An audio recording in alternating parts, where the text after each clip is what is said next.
Ladies and gentlemen, boys and girls, tankers of all ages, Sir Harry here again with another episode of Fast Tracks, the series where I have a quick battle in a tank I really like, and I managed to get an okay result in spite of myself. And you can see today, I'm in the VK3601H. It's the Tier 6 German heavy tank. It's a tank that never really existed. Some hulls were built, but it was in the design process that eventually led to the Tiger 1. You can see behind me there a VK3001P, another tank in that Tiger 1 design evolution. It was actually prototyped and tested a little bit, but again, never really saw combat. So I've had a lot of requests for VK3601 user-friendly type tank review videos. I'm not sold quite yet that I think it is user-friendly, at least compared to its Tier 6 rivals.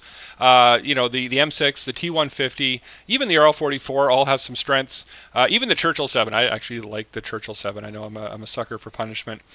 There are some definite strengths for this vehicle, but there are also some weaknesses when you compare it to its competitors. First and foremost, the gun. It has the worst pen, regardless of whether you use the 88 or the 75, the top 75 gun, compared to any other Tier 6 heavy tank. It's second worst damage per shot.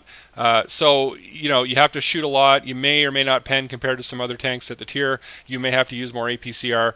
But the gun does have the best aim time. It's a tie at 2.21 seconds, and it's in the middle for accuracy at 0.36. So the gun handling, the pen's not great, the damage isn't great, but the gun works well. You can shoot well, you can hit stuff.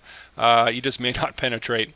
For mobility, the good news, it is the fastest Tier 6 heavy at 50 kilometers an hour, and by quite a bit. The second best Tier 6 heavy for speed is the RL44, and that's 13 kilometers an hour slower. But it's got the second worst specific power, and the terrain resistances do not compare well to its competitors. So that top speed of 50 is great, but you're going to find it seems a little sluggish to get up from a start and to move around on certain types of terrain. And the hull and turret traverse are not great when compared to some of the other Tier 6 heavies. Armor, it's got the second worst hull armor amongst Tier 6 heavies, 100 on the front, 60 on the side and rear. And it has the worst turret armor, 100 on the front and 80 on the side and rear. So Tier 6 battles, sure, you can probably hold your own. You're going to get hit occasionally, penned occasionally by some big guns. But you get up into Tier 7 and Tier 8 battles, and this thing is definitely going to suffer, as again, it's got some of the worst armor amongst Tier 6 heavies. Making up for that a little bit is the fact that it's got the second best hit point pool. It's got 950 hit points. Only the Churchill 7 has more at 960. And the rest of them are actually quite a ways back. 870 is the next best with the M6 and the KV85. So enough of me babbling about stats and figures. Let's get to the battle. And yes, I know, we're on Serene Coast. I'm sorry. I seem to have a recurring theme of Serene Coast battles on my channel. And it's not intentional. Of course, I get the maps I get when I play. And I just seem to have good battles on this map. I am working really hard to get you some good ones on some other maps as well. So you can see it's a Tier 6 battle again.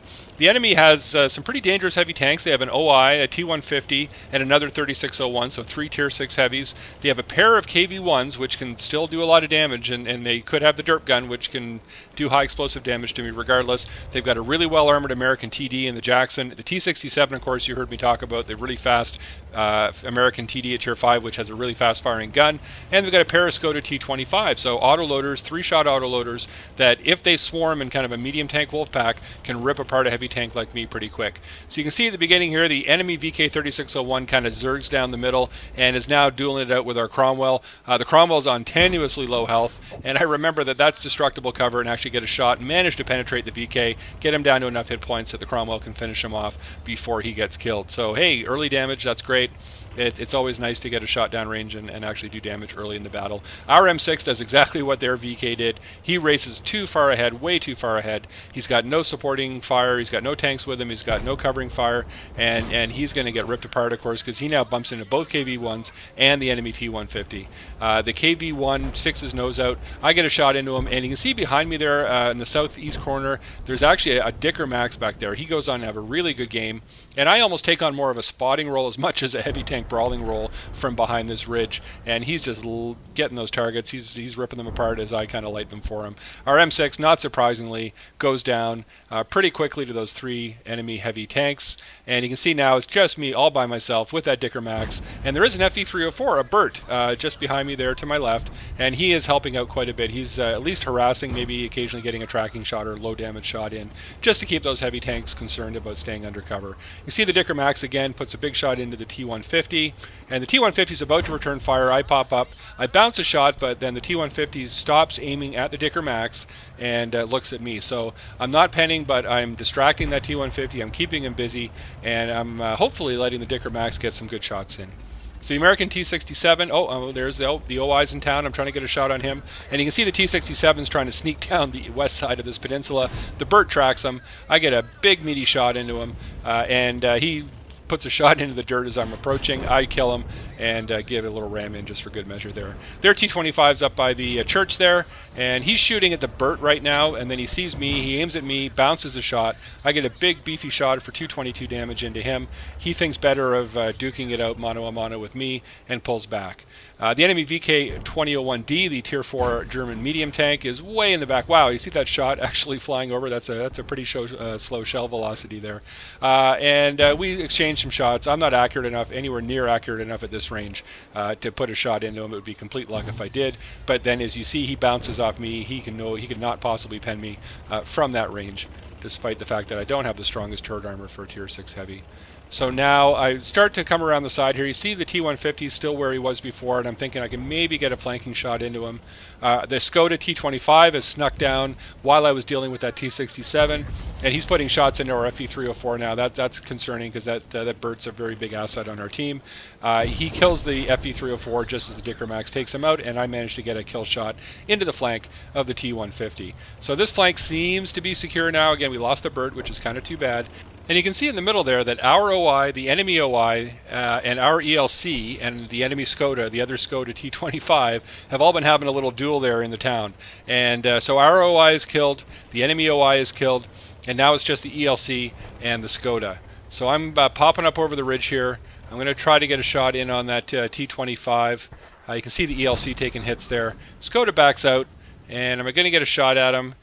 And there we go. Now our VK-3001P manages to kill him. That VK also actually has a really good game during this battle. So the way's clear now to the enemy cap. You can see most of our tanks are quite a ways farther west there. And I decide to push on.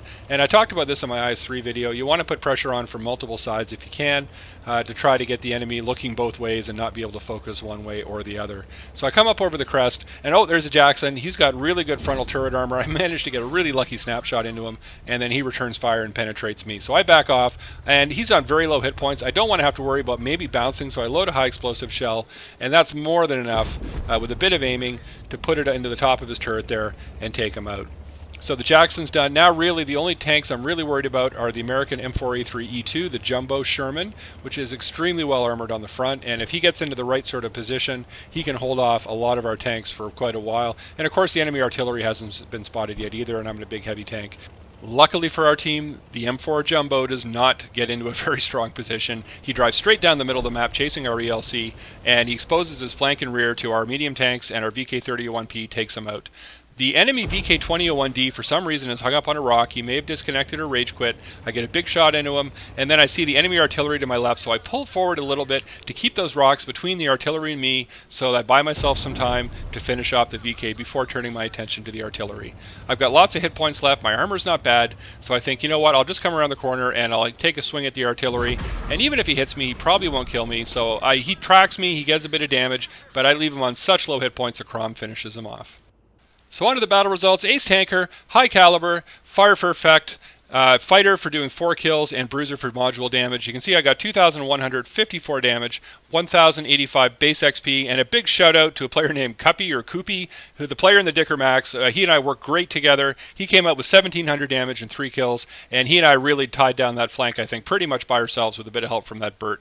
35,000 credit profit. You can see I hit 14 of my 17 shots, but only 12 of them penned.